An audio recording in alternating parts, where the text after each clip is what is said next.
¿Estamos? Bueno, tengo el problema de que si llegan a querer ingresar a alguien, tengo que parar un poco la explicación de todo esto para darle el inicio. Y creo que alguien me pidió el ingreso. Espérenme un segundo, ¿ver? No, bueno. Ahí vamos.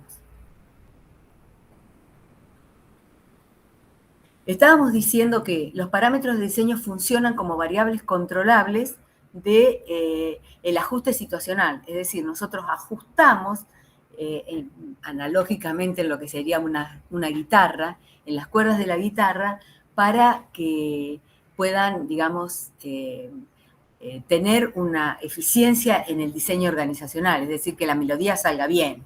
Entonces tenemos los distintos parámetros que ya vieron en la unidad 4, entre los que están la especialización de la tarea, la formalización del comportamiento, el entrenamiento, capacitación y adoctrinamiento, las bases de departamentalización, el sistema de planeamiento y control y, digamos, la descentralización. Así que, bueno, arrancamos con la especialización de la tarea. Cuando estamos hablando de la especialización horizontal, estamos hablando de la cantidad de tareas que nosotros le asignamos a cada cargo. Se sobreentiende que cuanto menos tareas le asignamos, más especializada va a ser la persona que las haga, porque va a estar haciendo durante toda su jornada las mismas cosas. Y cuanto más diversificadas sean las tareas, menor es la especialización horizontal, porque estamos hablando de alguien polivalente, de alguien que hace muchísimas tareas en su día, en su jornada laboral. De eso estamos hablando con la especialización horizontal, de la diversidad de tareas que tiene a cargo. Y cuando estamos hablando de la especialización vertical, estamos hablando de la profundidad del cargo, de cómo las personas se hacen cargo con responsabilidad de lo que hacen, en el sentido de que si la especialización de la tarea es alta en manera vertical, lo único que hacen es cumplir órdenes y responsabilizarse obviamente por lo que hacen, pero en la medida que alguien el jefe inmediato o el dueño, les dice qué es lo que tiene que hacer.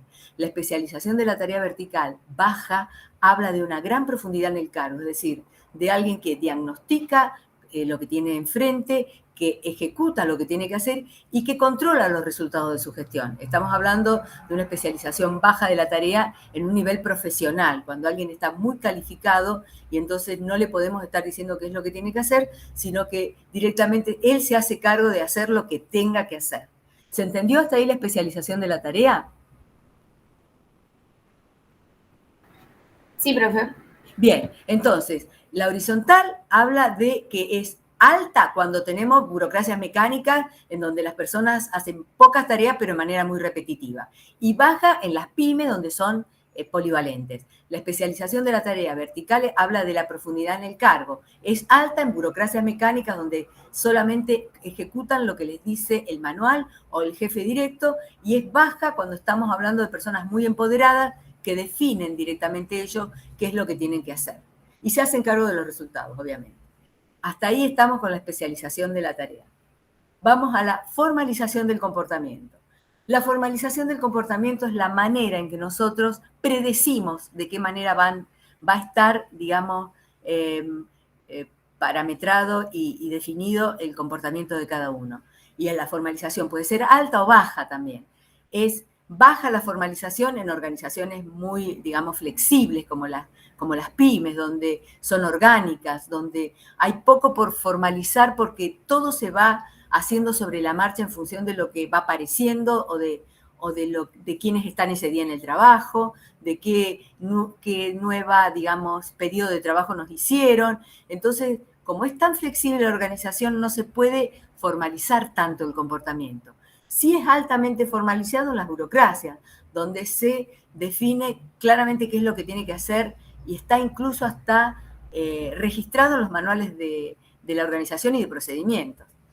Entonces, la formalización puede ser por la posición, que es lo que decíamos recién, por los cargos, por la corriente de trabajo, que sería por cómo tiene que, digamos, transcurrir todo el trabajo dentro de la organización, y por las reglas, que sería, por ejemplo, en una burocracia profesional, en donde lo que está formalizado es a qué hora se ingresa, a qué hora se sale, cuáles son los horarios en los que se puede dar clase en una organización, en qué aula. Digamos que las reglas es lo que no está metido dentro de la corriente operacional, pero sí regula que las personas se manejen con cierto orden. Hasta ahí, ¿se entendió?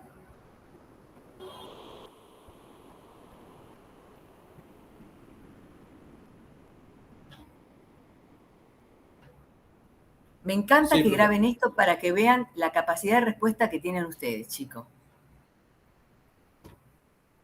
¿Se entendió o no se entendió? Si no se entendió, me lo dicen y lo volvemos a explicar. Sí, profe, se entendió. Perfecto. Vamos entonces a entrenamiento, capacitación y adoctrinamiento. Son tres conceptos diferentes. Entrenamiento es ajustar las personas al trabajo específicamente. Es decir, cuando uno, incluso en las oficinas, cuando uno entra a una oficina, hay alguien que le está diciendo a la persona cómo tiene que facturar, en base a qué cosas, cómo tiene que imputar contablemente las cosas, cómo tiene que hacer todo el procedimiento de relevamiento de las tarjetas y de la información del personal. Es decir, y ni hablar de las máquinas, es decir, cuando uno entra a una organización, lo ajustan un tiempo, le enseñan a manejar esa máquina. Eso es entrenamiento, no es capacitación. Cuando Mintzberg habla de capacitación, está hablando de una capacitación externa, la que ustedes están haciendo en la facultad, la que se hace en una tecnicatura, la que se hace en algo que los califique, no solamente que les dé un certificado. ¿Se entiende hasta ahí la diferencia entre entrenamiento y capacitación? Sí, sí. Bien. Y adoctrinamiento tiene que ver con la manera en que la organización nutre a las personas de la filosofía, de los valores, de todo aquello que necesita la organización que ustedes conozcan y que sientan. Es como ponerse la camiseta, el adoctrinamiento. Mejor dicho, hacerle poner la camiseta a los empleados. Es decir, en un punto muy extremo, el adoctrinamiento tiene que ver con un meloneo en las personas, pero en un punto de vista organizacional, el adoctrinamiento es que ustedes piensen con los mismos valores que los dueños o que toda la organización. Es decir, un adoctrinamiento es necesario cuando uno va a descentralizar, porque necesitas que estas personas decidan y actúen como si fueran los propios dueños. Eso es adoctrinamiento y se da en organizaciones descentralizadas o se da en grandes organizaciones con marcas muy conocidas en donde el adoctrinamiento genera la lealtad de los empleados. ¿Se entiende hasta ahí? Voy rápido porque quiero terminar este tema para seguir con esta sería la pregunta 4 y tenemos como 10 preguntas. ¿Hasta acá estamos? Si no, cualquier pregunta me la dicen, que también cuando lo escuchen los compañeros o ustedes mismos la van a poder, digamos, resolver con mi respuesta. Sí, profe, se entiende. ¿Se entiende? Bien. Ahora vamos a las bases de departamentalización o criterios de agrupamiento, que puede ser funcional, divisional o matricial. ¿De qué estamos hablando cuando hablamos de criterios de agrupamiento? De qué manera la organización agrupa sus distintos sectores, áreas y digamos, tareas. ¿Cómo las agrupa? Entonces, la básica es la funcional, que es cuando la organización es pequeña y no tiene otra forma que manejarse así, con el área comercial, administración y finanzas, producción y personal. ¿Se entiende? ¿Lo están viendo? Sí, profe, Sí. se ve.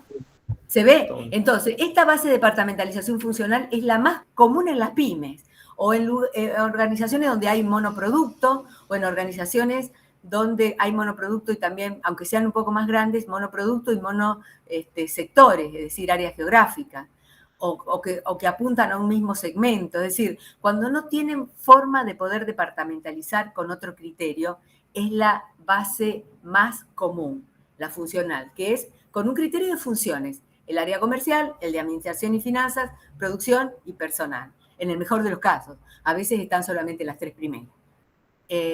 La departamentalización por divisional sería por producto, por regiones o por mercado. Esa sería la divisional. Acá la organización es más grande y tiene la primer base dividida en distintos productos y abajo de cada producto está la funcional. Pero es divisional en cuanto que el de producto A tiene como un gerente especializado en el producto A, que actúa como un empresario pyme con todo el sector que tiene abajo. ¿Se entiende hasta ahí?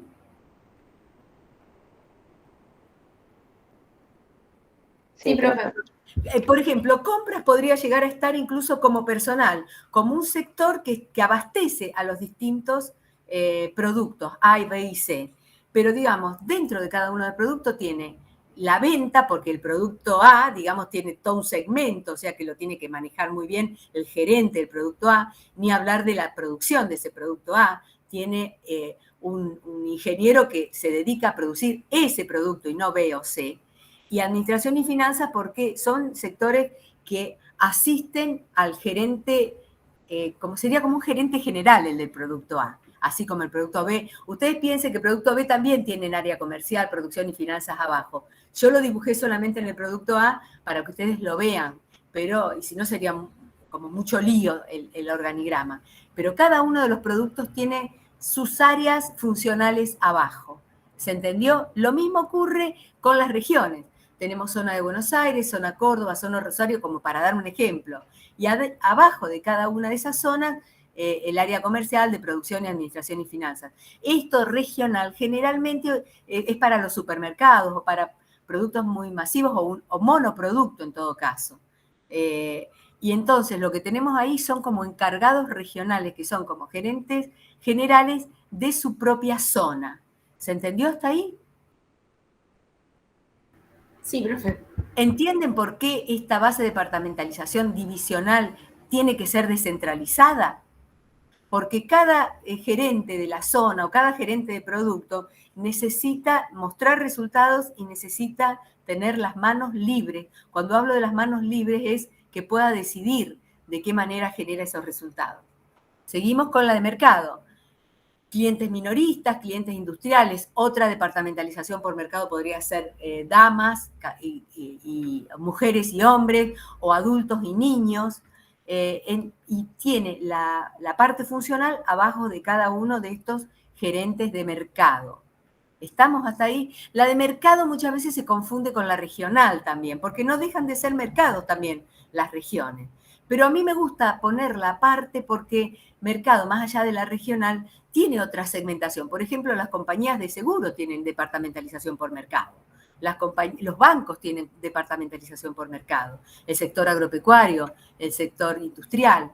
¿Se entiende? Entonces, ahí tenemos como encargados de áreas comerciales, de producción y administración y finanzas de cada uno de esos mercados.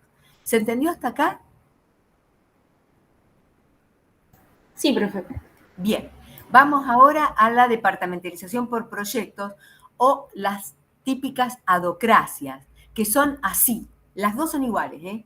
Lo que pasa es que tenemos especialistas y lo que ven ahí como XX en el extremo izquierdo son los gerentes del proyecto, como los encargados de ese grupo que está juntando especialistas de distintas áreas y que atienden directamente a un cliente específico. Entonces son las típicas organizaciones adocráticas por proyectos que tienen doble comando, porque el doble comando es el especialista de donde sacan al personal y el XX o director del proyecto. Son como dos jefes para las mismas personas. ¿Se entendió esto?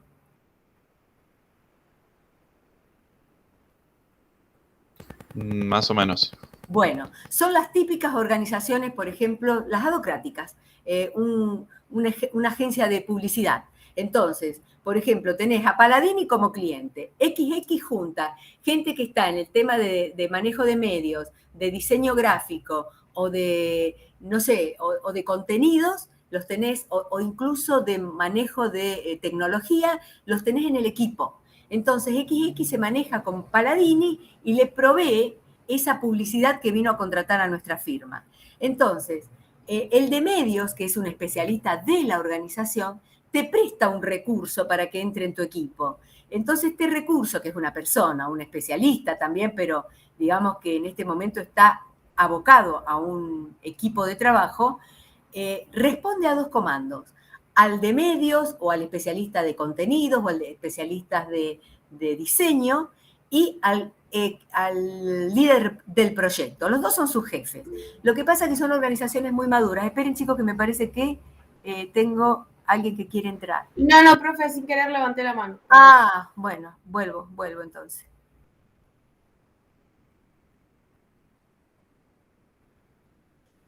¿Se va entendiendo esto? Esta es la docracia, chicos. Es la organización que tiene líderes de proyectos y a la vez especialistas que pueden ser, ya les digo, o por ejemplo una empresa de software, una empresa de publicidad, una consultora en administración.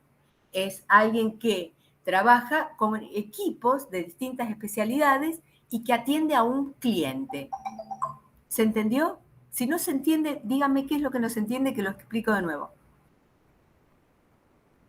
No, ahí está bien, profe. ¿Se Gracias. entendió? Bárbaro. Sí, sí. Bueno, entonces serían como las bases de departamentalización que vamos a encontrar también cuando veamos a Mintzberg. La funcional, la divisional y la por proyectos vadocrática. Volvemos atrás y vamos ¿qué sería la matricial? Vamos al sistema de planeamiento y control. Ustedes lo han visto con Mariela esto. Hay 2 tipos de sistemas: el planeamiento de la acción, que es vertical de arriba hacia abajo, y el control por desempeño, que es de abajo hacia arriba. Hay planeamiento de la acción cuando la línea se baja desde la dirección, cuando se dice a cada sector qué es lo que tienen que hacer y le dan indicaciones, le dan como una serie de procesos, recursos, para que se haga desde arriba hacia abajo, tal cual como lo predice y lo prevé la dirección. Control por desempeño no, es otra cosa. Es como que la organización está descentralizando totalmente en el núcleo operativo o en la línea media y se le mide el aceite a los gerentes o a los profesionales de acuerdo a cómo cumplen eso que la dirección le pone como resultados. ¿Se entiende la diferencia? Esto ya lo han visto, yo estoy haciendo repaso, chicos.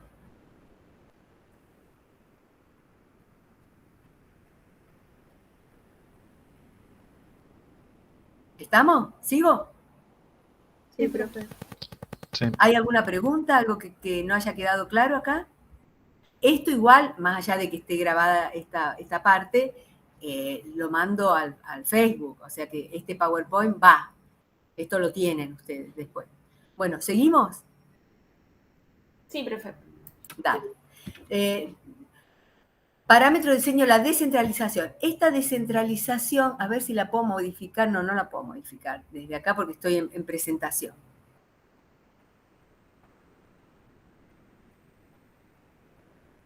Ay, no me digan que la borré. A ver. Ah, no, acá está. Acá está. Esta descentralización es diferente de acuerdo a cada configuración. ¿Qué es descentralizar y qué es delegar? Son 2 palabras que ya ustedes que están haciendo administración general las tienen que conocer muy claro. ¿Alguien me las puede decir? ¿Alguien que la tenga claro qué diferencia hay entre descentralización y delegación? Ya la tienen que tener muy clara esta diferencia, ¿eh?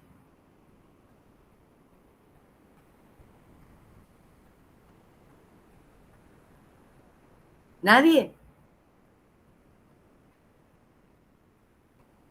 Ah, tienen miedo de que quede registrada la respuesta de ustedes. Bueno, delegación es lo más simple. Es cuando uno no puede hacer todo y empieza a contratar gente para que empiecen a ayudarnos. Es decir, es lo que hace usted o la mamá de usted cuando contrata a alguien para limpiar en la casa. Ya no lo puede hacer más y entonces necesita incorporar a alguien para que haga todo lo que, o por lo menos le ayude en la limpieza de los vidrios, en el armado de las camas, lo que fuere.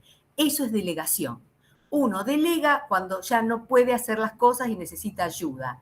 La delegación es la base del de la estructura, porque es a partir de la delegación que se empieza a generar una estructura entre el nivel, digamos, político y el nivel operativo.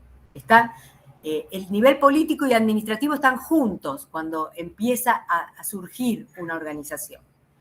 Pero el nivel operativo aparece con el proceso de delegación. Empiezan a tener empleados en la parte de ventas, en la parte de producción, y los empleados empiezan a hacer lo que antes a lo mejor artesanalmente hacían los dueños. ¿Me siguen hasta ahí? Sí, sí. Bueno, entonces la delegación es transferir actividades o transferir, es un poder que va desde arriba hacia abajo, eso es delegación, en donde lo que estamos transfiriendo es autoridad para hacer determinadas cosas. Cuando digo autoridad estoy hablando hasta de servir el café. Necesita la persona que tiene que hacer el café autoridad para hacerlo. Y todos se responsabilizan de lo que están haciendo. El que nunca delega responsabilidad es el que precisamente da las órdenes. Es al que le tendría que cortar la cabeza si estuviera en la línea media por los errores que tiene abajo.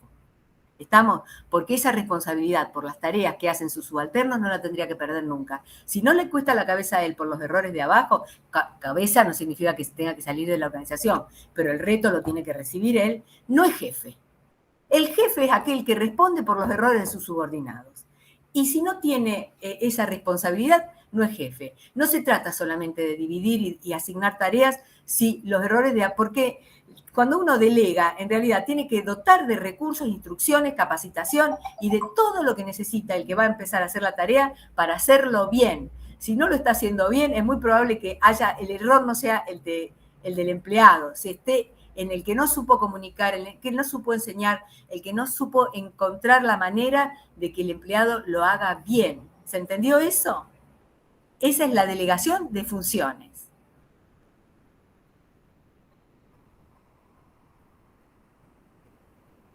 ¿Se entendió? Sí, profe. Sí. Bien, díganme entiende, sí, profe. por favor, así yo sigo. Bueno, esa delegación puede ser de funciones o de autoridad para decidir o de poder para decidir. Cuando estamos hablando del poder para decidir, es una delegación extensiva, pero es delegación también. Eso es descentralización. Entonces, la descentralización incluye a los dos. A la delegación de funciones que hablábamos recién, de tener ayuda para hacer lo que no podemos seguir haciendo, porque no tenemos tiempo, porque nos aumentó la responsabilidad, la carga y un montón de cosas, y también una delegación extensiva para la toma de decisiones, que es la descentralización. Entonces, cuando nosotros hablamos de descentralización, tenemos que decir, es una delegación extensiva donde está incluido el poder para toma de decisiones. ¿Se entendió la diferencia entre los dos términos? Chicos, eso anótenlo a algún lado porque no pueden dejar de saberlo. Es fundamental para alguien que está en administración. La diferencia entre descentralización y delegación. Pero cuando hablamos de descentralización estamos hablando de poder para decidir. Entonces ahora estamos hablando de poder para decidir en los parámetros de diseño. No en ese proceso inicial de pedido de ayuda. ¿Saben cuando vimos esa delegación? Cuando vimos el mecanismo de coordinación de supervisión directa. Ahí está la delegación. Pero ahora estamos hablando de descentralización. ¿Me siguen hasta ahí? Sí, profe. Bueno, hay 5 tipos de delegación. Estamos hablando de Mintzberg, ¿no? La centralización vertical y horizontal. ¿Propia de cuáles? De las estructuras muy pequeñas, donde los dueños deciden todo. Después tenemos la descentralización horizontal limitada. Fíjense ustedes que está esa descentralización en la tecnoestructura.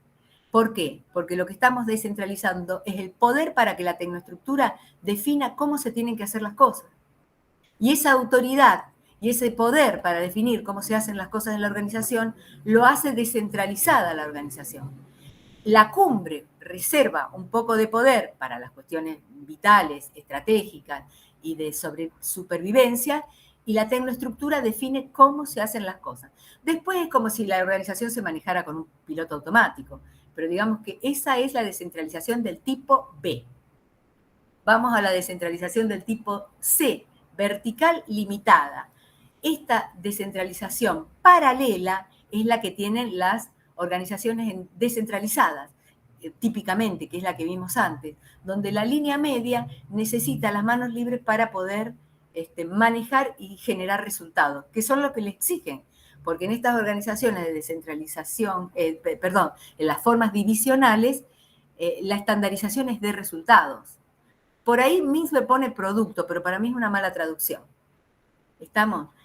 Vamos a la descentralización selectiva y horizontal y vertical. Es la tipo D de las adocracias, donde el poder está en los equipos, en los proyectos. Ahí hay un poder que está en el líder del proyecto y también hay un poder que tiene relativamente bajo el jefe de las especialidades y también el dueño de la empresa, que más que nada tiene, la misión de salir a buscar contratos, porque estas adocracias, la desventaja que tienen es que son organizaciones muy inestables. No hay proyecto, no hay organización. Y a veces, como tenemos personal tan calificado, la organización lo pone a archivar, a capacitarse, con tal de no perderlos y no regalárselo a la competencia, para mantenerlos para cuando haya época de vacas gordas, es decir, cuando vuelvan de nuevo los contratos y los proyectos, que nosotros sabemos muy bien, después de haber vivido la pandemia, de qué se tratan las vacas gordas y las vacas flacas, ¿no? Bueno, y por último tenemos la tipo E, descentralización vertical y horizontal, que es cuando estamos en burocracias profesionales, donde están empoderados los profesionales del núcleo operativo. Son prácticamente los que llevan adelante la organización. Y como tienen una especialización vertical baja, ellos son los que tienen todo el poder de decidir cómo manejar la cosa. Por ejemplo, en una universidad son los docentes. Yo sé cuándo tengo que parar la rueda y volver para atrás para que ustedes entiendan un tema que nos permita entender los temas que siguen. Eso lo va viendo el docente y ese poder no nos lo quita nadie, porque si nosotros somos malos docentes, después tenemos que dar cuenta de eso también, porque son organizaciones que no tienen planificación de la acción, como vimos antes. Son organizaciones que tienen control por desempeño. ¿Se entendió hasta ahí? Sí, no, Sí, profesor. Bueno, entonces, acá estamos.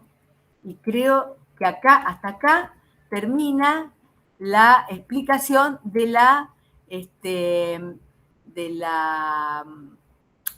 pregunta número 4. ¿Qué es lo que pasa acá? Que cada uno de los factores situacionales, vuelvo para atrás, que son el ambiente, que es la complejidad de la tarea, que es el poder o que es la edad y la dimensión, todo eso nos obliga a nosotros a manejar estos parámetros de diseño, regulándolos en la forma en que estuvimos viendo recién. Con esto creo que, estamos